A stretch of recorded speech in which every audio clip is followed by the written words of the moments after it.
ಸಂಜನಾ, ಇನ್ನು ನಿಮಗೆ ಯಾವುದು ಚಾಲೆಂಜಿಂಗ್ ಆಗಿತ್ತು ಅಂತ ಆಪ್ಷನ್ಸ್ ನಾನೇ ಕೊಡ್ತೀನಿ. ದಿನಕರ್ ಸರ್, ವಿರಾಟ, ಡಾನ್ಸಾ, ಡೈಲಾಗ್ಸಾ ಈ ಸಿನಿಮಾದಲ್ಲಿ ಐ ಥಿಂಕ್ ಡೈಲಾಗ್ಸ್ ಸ್ವಲ್ಪ ಚಾಲೆಂಜಿಂಗ್ ಅಂದರೆ ಸ್ವಲ್ಪ ಪ್ರಾಕ್ಟೀಸ್ ಬೇಕಿತ್ತು ನನಗೆ. ಹಳಿ ಪ್ರೀವಿಯಸ್ ಸಿನಿಮಾಗಳೆಲ್ಲ ತುಂಬ ಕಾನ್ವರ್ಸೇಷನ್ಸ್ ಥರ ನಡೆದೋಗ್ತಾ ಇತ್ತು ಎಲ್ಲ ಸೀನ್ಸ್. ಈ ಸಿನಿಮಾದಲ್ಲಿ ನನಗೆ ತುಂಬ ತೂಕ ಇರೋ ಪಾತ್ರ Sanjana. Like she's a strong women. ಅವಳಿಗೆ ಒಂದಷ್ಟು ಡೈಲಾಗ್ಸ್ ಇರ್ತಿತ್ತು, ಲೈಕ್ ಪೇಜಸ್ ಅಷ್ಟು ಡೈಲಾಗ್ ಒಂದು 2-3 ಕಡೆ ಇತ್ತು.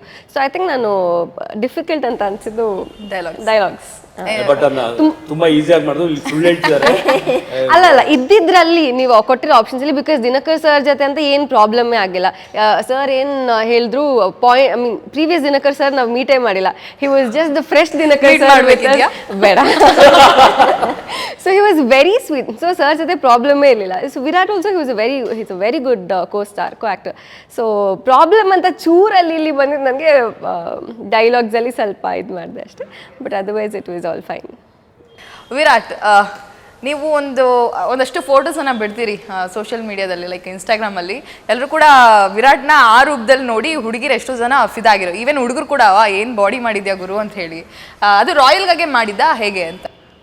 ಯೂಶಲಿ ಫಸ್ಟ್ ದಿನಕರ್ ಸರ್ನ ಮೀಟ್ ಮಾಡಿದ್ದು ಬೋಗಣ್ಣ ಸರ್ ನಂಗೆ ಕಾಲ್ ಮಾಡಿ, ಈ ಥರ ದಿನಕರ್ ಸರ್ ಮಾಡ್ತಾ ಇದ್ದಾರೆ, ಒಂದ್ಸಲ ಮೀಟ್ ಮಾಡ್ಬೇಕಂತ ಅಂತ ಹೇಳಿದ್ರು. ನಾನು ಸರ್ ಫಸ್ಟ್ ಮೀಟ್ ಮಾಡಿಸಿ ಅಂತ ಕೇಳಿದೆ. ಅದಕ್ಕೆ ದಿನಕರ್ ಸರಿಗೆ ಕಾಲ್ ಮಾಡಿದಾಗ ಈಗ ಕರಿತೀನಿ ಒಂದು 2-3 ಡೇಸ್ ಅಂತ ಹೇಳಿದ್ರು. ಆಮೇಲೆ ಒಂದಿನ ಫೈನಲಿ ಫಿಕ್ಸ್ ಆಯಿತು. ಬಂದೆ, ಎಂಟೈರ್ ಡೈರೆಕ್ಷನ್ ಡಿಪಾರ್ಟ್ಮೆಂಟ್ ಮತ್ತು ರೈಟಿಂಗ್ ಡಿಪಾರ್ಟ್ಮೆಂಟ್ ಇತ್ತು. ಬಂದೆ, ಮಾತಾಡ್ಸ್ಕೊಂಡು ಎಲ್ಲ ಹೋದೆ.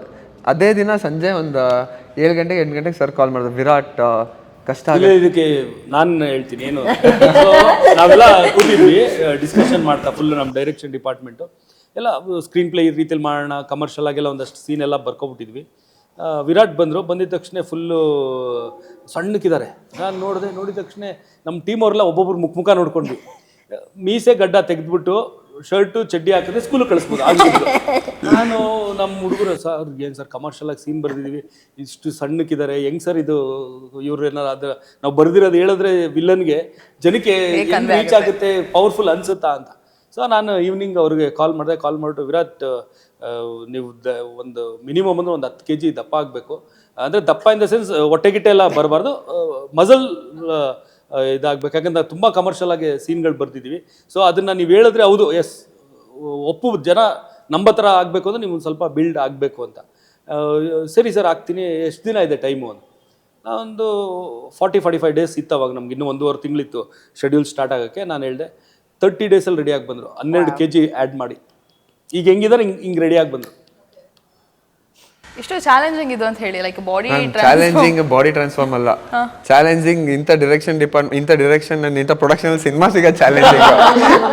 ಅದು ಸಿಗೋದೆ 100 kg ಬೇಕಾದ್ರೂ ಜಾಸ್ತಿ ಮಾಡೋದು ಆಯ್ತಾ. ಇದು ಸಿಕ್ಕಿದ್ಮೇಲೆ ಅದು ಆಬ್ವಿಯಸ್ಲಿ ಖುಷಿಗೆ 2 kg ದಪ್ಪ ಆಗಿರ್ತೀನಿ. So because Jayanna sir banner, Jayanna Boganna sir ಇಬ್ಬರು one of the oldest and top production house in Karnataka ಇವತ್ತಿಗೂ ಇರೋದ್ರಲ್ಲಿ. ಆ್ಯಂಡ್ ದಿನಕರ್ ಸರ್ ಬಗ್ಗೆ ಹೇಳಂಗೆ ಇಲ್ಲ, ನೀವು ಸಾರಥಿ ನೋಡಿರ್ಬೋದು, ಅಲ್ಲ one of the top director sir. Saarathi ನೋಡಿರ್ಬೋದು, ನವಗ್ರಹ ನೋಡಿರ್ಬೋದು, ಜೊತೆಲಿ ಎಲ್ಲ ಒಂದೊಂದು genre the best movies. So ಅಂಥವ್ರ ಹತ್ರ ಲೈಕ್ ಮೂವೀಸ್ ನಾನು ತೊಗೊಂಡಿರೋದೇ ಇಟ್ಸ್ ಮೈ ಏನಂತಾರೆ ಬ್ಲೆಸ್ಸಿಂಗ್ ಅನ್ಸುತ್ತೆ ದೇವ್ರದ್ದು. ಸೊ ಹಂಗಿರ್ಬೇಕಾದ್ರೆ ಆಬ್ವಿಯಸ್ಲಿ ಅವ್ರು ಏನೇ ಟಾಸ್ಕ್ ಕೊಟ್ಟರು ಅದನ್ನು ಕಂಪ್ಲೀಟ್ ಮಾಡ್ಬೇಕು ಅಷ್ಟೇ ಮೈಂಡಲ್ಲಿ ಇರ್ತದೆ ಇದು. ಸೊ ಆ ಖುಷಿಗೆ 4 kg ದಪ್ಪ ಆಗ್ಬಿಟ್ಟಿದೆ. ಈಗ ಸಾಂಗ್ಸ್ ಎಲ್ವೂ ನೋಡಿದಾಗ ಕಂಪ್ಲೀಟಾಗಿ ಗೊತ್ತಾಗುತ್ತೆ ಪಕ್ಕ ಲವ್ ಬಾಯ್ ಅಂತ ಹೇಳಿ. ಬಟ್ ನನಗೆ ಅನ್ಸುತ್ತೆ ಪಕ್ಕ ಅದಿರಲ್ಲ ಸಿನಿಮಾದಲ್ಲಿ ಅಂತ. ಕಂಪ್ಲೀಟ್ ಆ್ಯಕ್ಷನ್ಸ್ ಇರುತ್ತೆ, ಲೈಕ್ ಟೀಸರ್ ನೋಡಿದಾಗ ಆ್ಯಕ್ಷನ್ಸೇ ಇತ್ತು. ಏನಿದು ಕನೆಕ್ಷನಲ್ಲಿ ಲಿಂಕ್ ಅಂತ ಹೇಳಿ ಹೇಗಿರುತ್ತೆ? ಅಂದರೆ ಬೇಸಿಕಲಿ ಮೂವಿ ಬಂದು ಪಕ್ಕ ದಿನಕರ್ ಸರ್ದೊಂದು ಸೀಲ್ ಇರುವಂಥ cinema. So Dinakar sir movies ಅಂದರೆ ನಿಮ್ಗೆ ಗೊತ್ತು, it's like a full meals thali. ಒಂದು ಫ್ಯಾಮಿಲಿಯಲ್ಲಿ ಚಿಕ್ಕವರಿಂದ ದೊಡ್ಡವರವರೆಗೂ ಒಟ್ಟಿಗೆ ಕೂತ್ಕೊಂಡು ನೋಡೋವಂಥ ಸಿನಿಮಾಗಳು. ಆ್ಯಂಡ್ ಪಕ್ಕಾ ಆ್ಯಕ್ಷನ್ ಫ್ಯಾಮಿಲಿ ಎಂಟರ್ಟೈನರ್. ಅಂದರೆ ಈಗ ಚಿಕ್ಕವರಿಗೆ ಮಕ್ಕಳಿದ್ರೆ ಅವ್ರಿಗೆ ಕಾಮಿಡಿ ಇಷ್ಟ ಆಗುತ್ತೆ, ಈ ಟಾಂಗ್ ಥರ ಸಾಂಗ್ಗಳು ಇಷ್ಟ ಆಗುತ್ತೆ. ಸೊ ಮಕ್ಳಿಗೆ ಅದಿದೆ. ದೊಡ್ಡವರಿಗೆ ಆ್ಯಕ್ಷನ್ ಇಷ್ಟ ಆಗುತ್ತೆ, ಆ ಆ್ಯಕ್ಷನ್ ಇದೆ ಯೂತ್ಸಿಗೆ. ಆ್ಯಂಡ್ ಇನ್ನೂ ದೊಡ್ಡವರಿಗೆ ಫ್ಯಾಮಿಲಿ ಎಮೋಷನ್ಸ್ ಎಲ್ಲ ಬೇಕು, ಸೊ ಅದೂ ಇದೆ. ಸೊ ಎಂಟೈರ್ ಎಲ್ಲ ಎಮೋಷನ್ಸ್ನು ಕರೆಕ್ಟಾಗಿ ಹಾಕಿ ಒಂದು ಒಳ್ಳೆ ಅಡುಗೆ ತಯಾರು ಮಾಡಿದ್ದಾರೆ. ಸೊ 100% ಪ್ರತಿಯೊಬ್ಬರಿಗೂ ಇಷ್ಟ ಆಗುತ್ತೆ ಸಿನಿಮಾ. ಸರ್ ನಾನು ನೋಡ್ತಿರೋ ಪ್ರಕಾರ ಲೈಕ್ ಇಲ್ಲಿ ನೀವಿದ್ದೀರಾ ಅಂತ ಸೈಲೆಂಟ್ ಆಗಿದಾರೋ ಏನೋ ಗೊತ್ತಿಲ್ಲ, ಬಟ್ ಎಲ್ಲರೂ ಕೂಡ ಅಷ್ಟೇ ಜಾಬೆಲ್ ಆಗಿ ಅಂದ್ರೆ ತರಲೆಗಳೇ ಸ್ವಲ್ಪ ಅಂತ ನನಗೆ ಅನ್ಸುತ್ತೆ. Like settle sorry to correct. ಇದು ಹೆಂಗಿದೆ ಅಂದ್ರೆ ನಾವು ಸ್ಟೂಡೆಂಟ್ಸ್ ತರ ಕೂತಿದೀವಿ, ನೆಕ್ಸ್ಟ್ ಟೀಚರ್ ಯಾರಿಗೆ ಪ್ರಶ್ನೆ ಕೇಳ್ತಾರೆ ಅದಕ್ಕೆ ಹಂಗ್ ಕೂತಿದೀವಿ. ಟೀಚರ್ ಯಾರಿಗೆ ಪ್ರಶ್ನೆ ಕೇಳ್ತಾರೆ ನೆಕ್ಸ್ಟ್ ಅಂತ. ಅದು ಬಿಟ್ರೆ it's not about Dinakar sir. He's one of ನಾನು ಬರೀ ಸೆಟ್ಟಲ್ ಮಾತ್ರ ಸ್ವಲ್ಪ ಸ್ಟ್ರಿಕ್ಟ್, ಹೊರಗಡೆ ಐ ಆಮ್ ವೆರಿ ಕೂಲ್. ನಮ್ಮ ಇಡೀ ಟೀಮಲ್ಲಿ he is the youngest from heart. So ಹಾಗಾಗಿ ಇಲ್ಲಿ ನಾವು we are all waiting next ಪ್ರಶ್ನೆ ಟೀಚರ್ ಯಾರಿಗೆ ಕೇಳ್ತಾರೆ ಅನ್ಬಿಟ್ಟು. ನೀವು ಹೆಂಗ್ ಕ್ವಶನ್ ಕೇಳ್ತೀರೋ ನಾವು ಹಾಗೆ ರೆಸಿಪ್ರೋಕೇಟ್ ಮಾಡ್ತಾ ಇದ್ದೀವಿ. ಆ ಥರನಾ? ಓಕೆ, ನಾನು ದಿನಕರ್ ಸರ್ ಇದಾರಲ್ಲ, ಸೊ ಹಾಗಾಗಿ ಎಲ್ಲರೂ ದಿನಕರ್ ಸರ್ ತುಂಬಾ ಸ್ವೀಟೆಸ್ಟ್. ಆಫ್ ಸ್ಕ್ರೀನ್ ಅಂತೂ ಒಂದು ದಿನ ಒಬ್ಬರಿಗಾಗ್ಲಿ ನಾನು ಅವ್ರು ಜೋರಾಗಿ ಮಾತಾಡೋದು ನೋಡೇ ಇಲ್ಲ. ಕೆಲಸದಲ್ಲಿ ಅಂತಂದ್ರೆ ಆಬ್ವಿಯಸ್ಲಿ ಅವ್ರಿಗೆ ಬೇಕಾಗಿರೋದು ಸಿಕ್ಕಿಲ್ಲ ಅಂತಂದಾಗ any passionate person will get frustration obviously ಬಂದೇ ಬರ್ತದೆ. ಈಗ ನೀವು ಆ್ಯಂಕರಿಂಗ್ ಮಾಡ್ತಿರ್ತೀರ, ಅಲ್ಲಿ ನಿಮ್ಮ ಕ್ಯಾಮ್ರಾ ಲೈಟ್ ಆನ್ ಆಫ್ ಆಗೋದು ಎಲ್ಲ ನಿಮ್ಗೆ ಒಂದು ಸ್ವಲ್ಪ ಅದು ಹಾಗೆ ಆಗುತ್ತಲ್ಲ. ಬಿಕಾಸ್ ಅವ್ರು ಯಾವಾಗಲೂ ನಂಗೆ ಒಂದು ಮಾತು ಹೇಳ್ತಿರ್ತಾರೆ, ಅಂದರೆ ನಾನು ತೆಗಿಯೋ ಶಾರ್ಟ್ ಅಥವಾ ನಾನು ತೆಗಿಯೋದು ನಾನು ಅಂದ್ಕೊಂಡ್ರೆ ಬರೋವರೆಗೂ ಅದು ಬೇರೆಯವ್ರಿಗೆ ವರ್ಸ್ಟ್ ಅಂತ ಅನ್ನೋದು ಆಗಿಲ್ಲ, ಬಟ್ ನನಗೆ ಬೆಸ್ಟ್ ಅನ್ಸೋದು ನನಗೆ ಬೇಕೇ ಬೇಕು ಅಂತ. And I feel director is the first audience. So ನಾನು ಆ್ಯಕ್ಟ್ ಮಾಡಬೇಕಾದ್ರೆ ಪರ್ಫಾರ್ಮ್ ಮಾಡಬೇಕಾದ್ರೂ ಹಿಂದೆ ಮಾನಿಟ್ರಿಂದ ಕಟ್ ಅಂತ ಅವ್ರ ಫೇಸ್ ನೋಡ್ತೀನಿ. ಅವ್ರ ಫೇಸಲ್ಲಿ ಸ್ಮೈಲ್ ಇದೆ, ಅಪ್ಪ ಓಕೆ. ಯಾಕೆಂದರೆ ಫಸ್ಟ್ ಆಡಿಯನ್ಸೇ ಅವರಾಗಿರೋದ್ರಿಂದ ಅವ್ರು ಖುಷಿಪಟ್ಟು ಜನನೂ ಇಷ್ಟಪಡ್ತಾರೆ ಅಂತ. And he is very passionate person ನಾನು ಮೀಟ್ ಮಾಡಿರೋರಲ್ಲಿ. ಸೊ ಲೈಕ್ ಒಂದು ಇನ್ಸಿಡೆಂಟ್ ನೀವು ಹೇಳ್ತಾ ಇದ್ರಿ, ಲೈಕ್ ಆ್ಯಕ್ಷನ್ಸ್ ಏನೋ ಮಾಡೋಕ್ಕೆ ಹೋಗಿ ಏನೋ ಇಂಜುರಿ ಆಗಿತ್ತು ಒಂದು ಸಾಂಗ್ದು ಅಂತ ಹೇಳ್ಬಿಟ್ಟು. ಸೊ ಅದು ಏನಾಗಿತ್ತು ಆ್ಯಕ್ಚುಲಿ? ಮ್ಯಾಮ್ ಪ್ರಾಕ್ಟೀಸ್ ಒಂದು ಸ್ವಲ್ಪ ಜಾಸ್ತಿ ಮಾಡ್ತಾ ಇದ್ದೆ. ಡಾನ್ಸ್ದ ಆ್ಯಕ್ಷನ್ಸ್? ಡ್ಯಾನ್ಸಲ್ಲಿ ಒಂದು ಚಿಕ್ಕ ಸ್ಟಂಟ್ ಥರ ಇತ್ತು. ಅವಾಗ ಹ್ಯಾಮ್ಸ್ಟ್ರಿಂಗ್ ಮಸಲ್ ಟೇರ್ ಆಗಿ ನಾಳೆ ಶೂಟಿಗೆ ಹೋಗ್ಬೇಕಿತ್ತು. ಫೋನ್ ಮಾಡಿ ನಮ್ಮ ಡ್ಯಾನ್ಸ್ ಮಾಸ್ಟರ್ ಅಸಿಸ್ಟೆಂಟ್ ನಾನು ನಮ್ಮ ಎಕ್ಸಿಕ್ಯೂಟಿವ್ ಪ್ರೊಡ್ಯೂಸರ್ ಪ್ರೇಮು ಜಯಂತ್ ಎಲ್ಲನೂ ಸೆಟ್ಟಲ್ಲಿದ್ವಿ. ನಾವು ನೆಲಮಂಗ್ಲದ ಹತ್ರ ಒಂದು ಸೆಟ್ ಹಾಕೊಂಡಿದ್ವಿ. ಅಲ್ಲಿದ್ದಾಗ ಫೋನ್ ಬಂತು, ಹಿಂಗೆ ವಿರಾಟ್ಗೆ ಇಂಜುರಿ ಆಗಿ. ನಾವು ಟೆನ್ಷನ್ನು, ಸೆಟ್ಟೆಲ್ಲ ಹಾಕ್ಬಿಟ್ಟಿದ್ದೀವಿ. ಪ್ರೊಡ್ಯೂಸರ್ ಬೇರೆ ಆಲ್ಮೋಸ್ಟ್ 1 ಕೋಟಿ ಖರ್ಚು ಮಾಡಿ ಸೆಟ್ ಹಾಕ್ಬಿಟ್ಟಿದ್ದಾರೆ. ಬಾಂಬೆಯಿಂದ ಡ್ಯಾನ್ಸರ್ಸ್ ಕರೆಸ್ಬಿಟ್ಟಿದ್ದೀವಿ. ಡ್ಯಾನ್ಸ್ ಮಾಸ್ಟ್ರು ಜಾನಿ ಮಾಸ್ಟ್ರು ಹೈದ್ರಾಬಾದಿಂದ ಬಂದ್ಬಿಟ್ಟಿದ್ದಾರೆ ಇಲ್ಲಿ. ನಾಳೆ ಬೆಳಗ್ಗೆ ಶೂಟಿಂಗು. ನ್ಯೂಸು ಏನು ಮಾಡ್ತೀರಾ, ಟೆನ್ಷನ್ ಆಗದೆ ಇರುತ್ತೆ. ಇನ್ನು ಬರೋ ಒಂದು ಎಷ್ಟು ಫಾಸ್ಟಾಗಿ ಬಂದ್ವಿ ಅಂದರೆ, ಬಂದು ನೋಡಿದ್ರೆ ಪಾಪ ನಿಲ್ಲಕ್ಕಾಗ್ತಿಲ್ಲ ವಿರಾಟ್ಗೆ, ಮಜಲ್ ಟೇರ್ ಆಗೋಗಿ.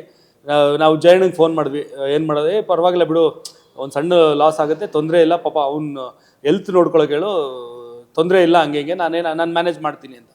ಆಮೇಲಿಂದ ಆಮೇಲೆ ಬಂದು ಹೇಳಿದ್ವಿ, ಇಲ್ಲ ವಿರಾಟ್ ಡೋಂಟ್ ವರಿ, ನೀವು ರೆಸ್ಟ್ ಮಾಡಿ, ಸೆಟ್ ಬೇಕಾದ್ರೆ ವೇಟ್ ಮಾಡುತ್ತೆ, ಇವ್ರದ್ದೆಲ್ಲ ಏನು ಬರೀ ಫ್ಲೈಟ್ ಟಿಕೆಟ್ ಅಷ್ಟೇ ಖರ್ಚಾಗಿರೋದು.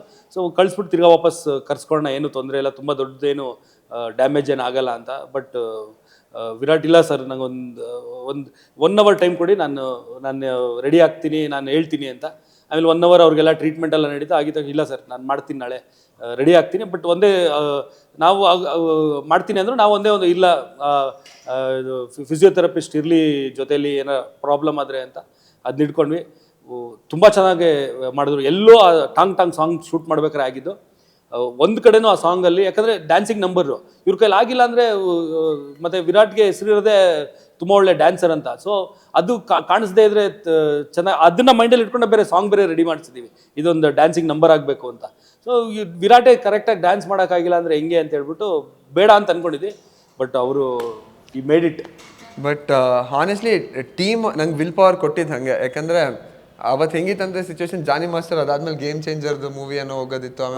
ಅವರು ಬಿಸಿ ಇದ್ರು, ಮಾಸ್ಟರ್ ಚೇಂಜ್ ಮಾಡಬೇಕಾಗಿತ್ತು ಅದು. ಮತ್ತೆ ಆಮೇಲೆ ಸೆಟ್ ಕೂಡ ಅವ್ರು ಡಾಕ್ಟರ್ ಹೇಳಿದ್ದು ಒಂದು 3 months 2 months weight.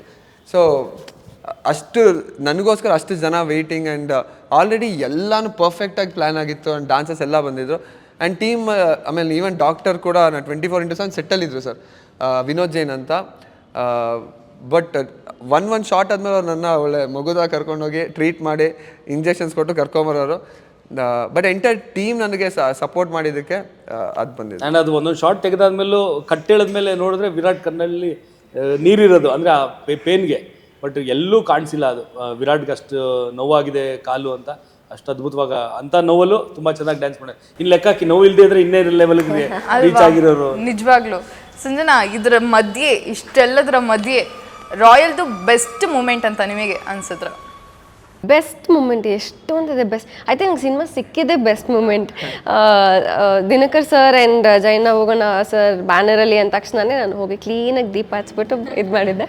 So I think that was the best moment ನನಗೆ.